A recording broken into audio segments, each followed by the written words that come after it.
Hello प्यारे बच्चों, आज का जो पॉइंट हम लेने वाले हैं वो पॉइंट है फ्रॉम द ऑर्गेनिक केमिस्ट्री। तो ऑर्गेनिक केमिस्ट्री में तो बहुत सारे टॉपिक आते हैं, तो उसमें से कौन सा, that topic is the halogen derivatives. तो हैलोजन डेरिवेटिव्स में से SN1 एंड SN2 मैकेनिज्म, वो कंसेप्ट एग्जैक्टली क्या है, स्टार्ट करते with the SN1 mechanism. In that SN1 mechanism S is there. S stands for the substitution, N stands for the nucleophilic and 1 stands for the unimolecular. तो उसका long form क्या हो गया, unimolecular nucleophilic substitution reaction. ये तो हो गया उसका लॉन्ग फॉर्म के बारे में। तो एग्जाम्पल में हम देखेंगे SN1 mechanism is mainly shown by the tertiary alkyl halides. तो उसके लिए एग्जाम्पल लेंगे हाइड्रोलिसिस ऑफ, किसका हाइड्रोलिसिस करना है, hydrolysis of tertiary butyl bromide. तो देखो टर्शरी ब्यूटिल ब्रोमाइड का स्ट्रक्चर ये रहा। उसके बाद वहां पे जो न्यूक्लियोफाइल यूज होने वाला है वो है OH-। तो उनका अटैक कैसे होगा, उसके पहले हम देखेंगे उसका काइनेटिक्स क्या आता है।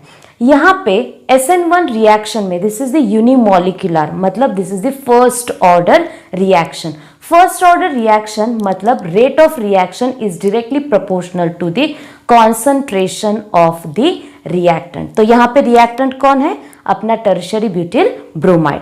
तो rate is directly proportional to the concentration of tertiary butyl bromide. वहां पे as we know that chemical kinetics proportionality sign remove करते हैं, तो हम वहां पे लिखते हैं रेट कांस्टेंट का K। तो ये रहा अपना equation, rate is equal to K into concentration of the substrate और we can say that reactant. यहाँ पे rate of reaction is not depend on the nucleophile, that is the OH। तो यहाँ पे SN1 मैकेनिज्म, SN1 रिएक्शन जो है वो complete हो जाती है 2 स्टेप्स में।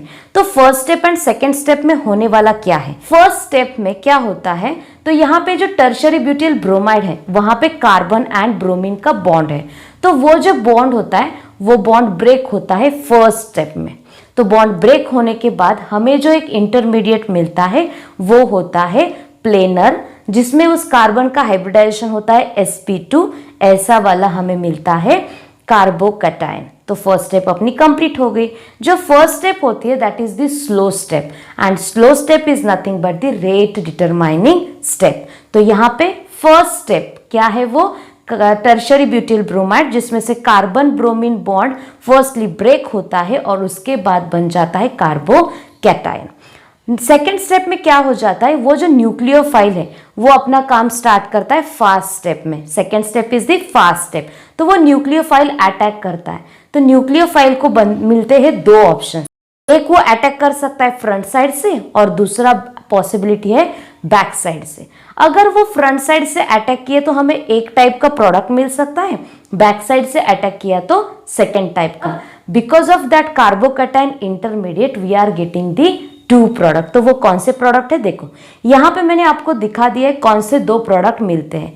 तो ये जो हमें आंसर मिला, ये जो हमें प्रोडक्ट मिला है, तो ये हमें कैसे मिलता है या फिर उसका प्रोडक्ट में क्या क्या चेंजेस होते हैं। तो यहाँ पे एक चीज ध्यान में रखो, after nucleophilic attack we are getting the 2 products. एक जो होता है वो अपना जो कॉन्फ़िगरेशन होता है वो सेम शो करता है एज लाइक अ रिएक्टेंट, और जो दूसरा प्रोडक्ट मिलता है वो शो करता है एग्जैक्टली अपोजिट कॉन्फ़िगरेशन। जैसे कि आपने पढ़ाई होगा RS कॉन्फ़िगरेशन। मानो कि यहाँ पे रिएक्टेंट का जो कॉन्फ़िगरेशन वो है R, तो हमें प्रोडक्ट में मिलेंगे R+S। जैसे कि वैसा रहा तो उसको बोलेंगे रिटेंशन। अगर उसके टोटली अपोजिट कॉन्फ़िगरेशन मिला तो उसको बोलेंगे हम इन्वर्जन। तो ऐसे करके retention plus inversion both we are getting and that is called as a racemic mixture.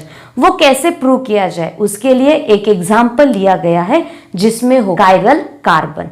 तो वो स्ट्रक्चर क्या है, वो एग्जाम्पल क्या है और कैसे उनके प्रोडक्ट्स में। ये रहा अपना सबस्ट्रेट जो कि है उसमें एक presence of A chiral carbon. इसका अगर हम कॉन्फ़िगरेशन कंसिडर करते हैं तो this is the R configuration, ठीक है। तो फर्स्ट स्टेप फॉलो करते तो उससे क्या मिल जाएगा हमें, कार्बोकैटायन। कार्बोकैटायन के बाद आती है next step that is a nucleophilic attack. Nucleophile जब अटैक करता है तो front and back side both options are there. Because of that 2 options we are getting the one product with the R configuration and second product with the S configuration. ठीक है, तो यहाँ पे मैंने एग्जाम्पल लेके प्रूव करके दिखाया आपको कि कैसे हमें retention and inversion that is nothing but the racemic mixture मिल जाता है। तो जैसे कि हमें ये यहाँ पे और एक चीज पता है, क्या है वो है एनर्जी प्रोफाइल डायग्राम।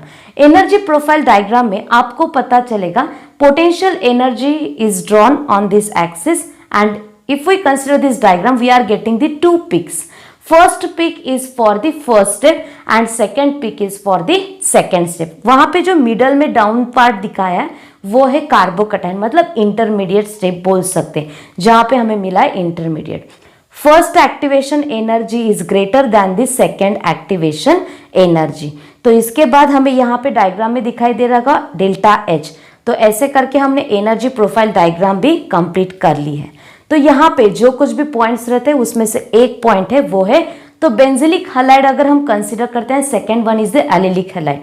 क्या है उनके structure? So this is the structure of benzylic halide and this is of the allylic halide. What about them? They undergoes either in SN1 और SN2।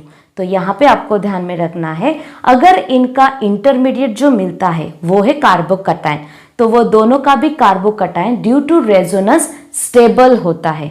मतलब ये दोनों के दोनों मॉलिक्यूल जो है या फिर कंपाउंड है दे अंडरगोज SN1 मैकेनिज्म। अगर हम कंसीडर करते primary, secondary and tertiary alkyl halides, तो उनमें से फर्स्ट प्रेफरेंस किसको जाएगा?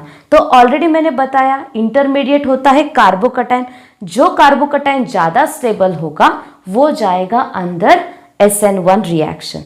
Tertiary carbocation is more stable than the secondary.